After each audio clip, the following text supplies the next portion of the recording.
কত মধুর সময়, দুই ভাই একসাথে লাঞ্চ করছে আর টিফিন করছে, যেটাই বলেন, এটা একটু দেখে খুব ভালো লাগছে।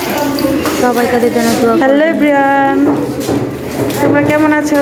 এখন কি তোমরা কি করছো এখন? টিফিন খাচ্ছো? লাফাই না। আচ্ছা, তুমি কি নিয়েছো? চিকেন। হ্যালো এভরিওয়ান, আসসালামু আলাইকুম, welcome back to my channel Bangladeshi blogger Seema. আজকে আমি স্কুল থেকে ব্লগটি শুরু করে দিয়েছি। আর ছোট ছেলেকে ফার্স্ট টাইম স্কুলে দিয়েছি, ও ক্লাসে বসতে চায় না। আর যেহেতু তাদের টিফিন টাইম দিয়েছে, তো সে তার বড় ভাইয়ের ক্লাসে চলে এসেছে, সাইডের ক্লাসে সেই জায়গায় টিফিন করছে।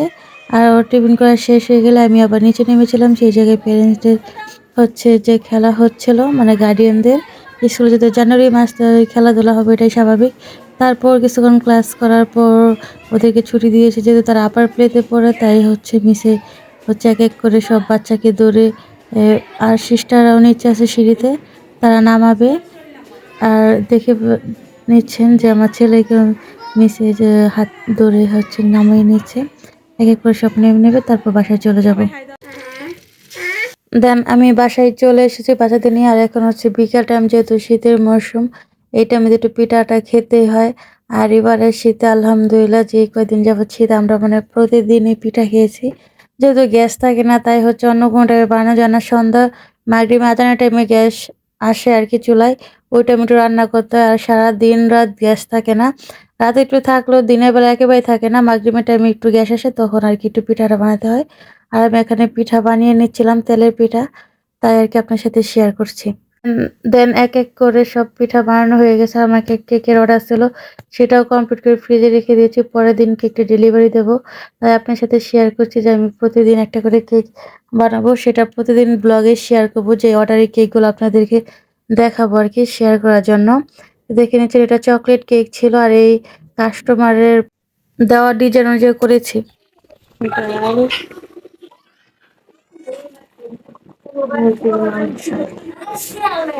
রাতে প্রায় 2টা বাজে, এখন রান্না করছি।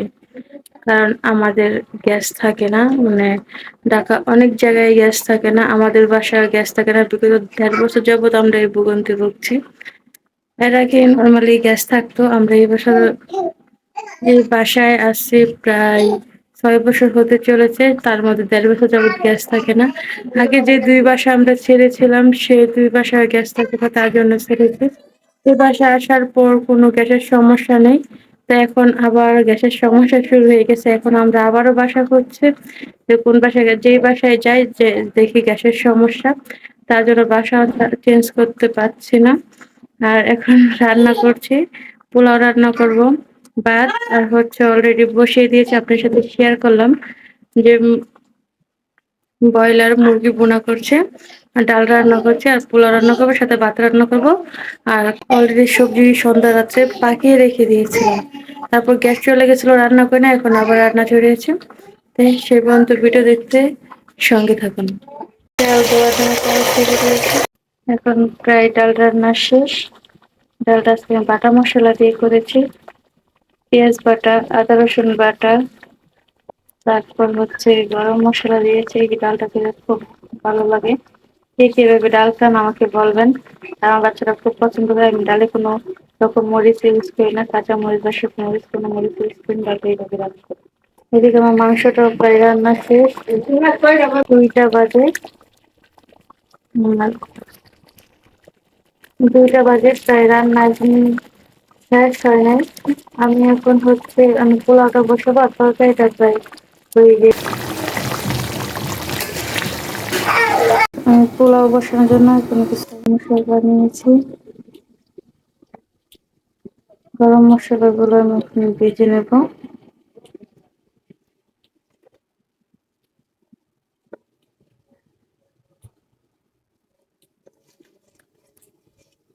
এবার ভাজা হয়ে গেলে আমি পোলাওটা বসিয়ে দেবো। আর যেহেতু গ্যাস অল্প, তাই হচ্ছে তেমন হিট হচ্ছে না।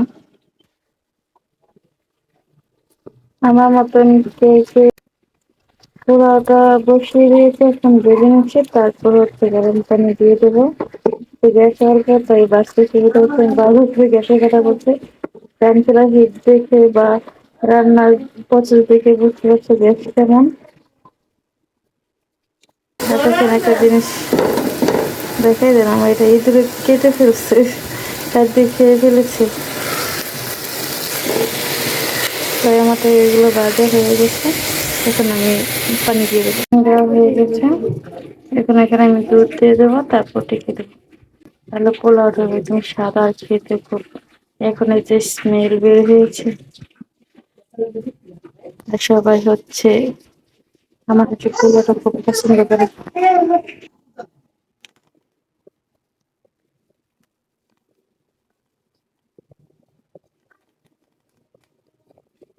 দুধ দিয়েছি, এখন নেড়ে চেড়ে রেখে দেবো। আর মেয়ে এখনো ঘুমায় নাই, ছেলে মেয়ে সব যাক না, যেহেতু কালকে হচ্ছে বন্ধ স্কুল, তাই কেউ ঘুমায় নাই এখনো। পোলাও এখন আমি দমে বসাবো।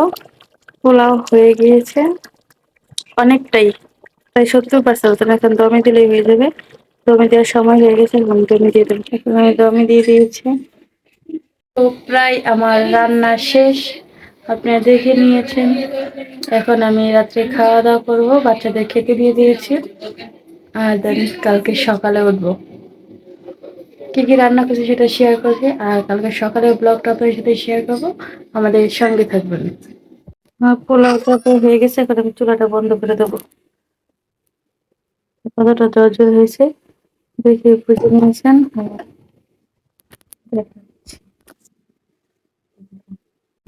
আর দেখে নিচ্ছেন এখন কয়টা বাজে, আর আমার রান্না মাত্র শেষ হয়েছে, আর বাহিরে অন্ধকার, আর আমি একা যাক না, সবাই ঘুমিয়ে গিয়েছে। এই যে এই পর্দাটা ফাঁকা করে দিয়েছি আপনাদের দেখানোর ক্ষেত্রে, তাই আর কি।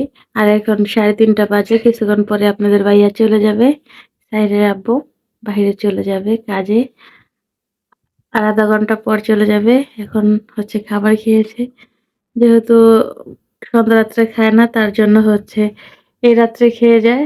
তো রুটি বানিয়েছিলাম, আর যে রান্না বান্না করেছে সেগুলো দিয়ে কিছু খেয়ে গেছে।